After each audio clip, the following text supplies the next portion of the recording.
ഇതൊക്കെ എന്ത്?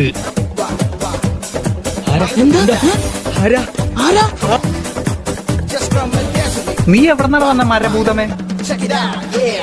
അങ്ങനെ അങ്ങ് പോയാലോ?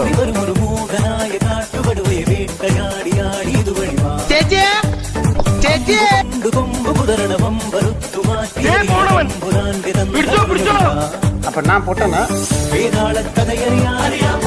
ഇങ്ങോട്ട് ഇറങ്ങി വാടാ.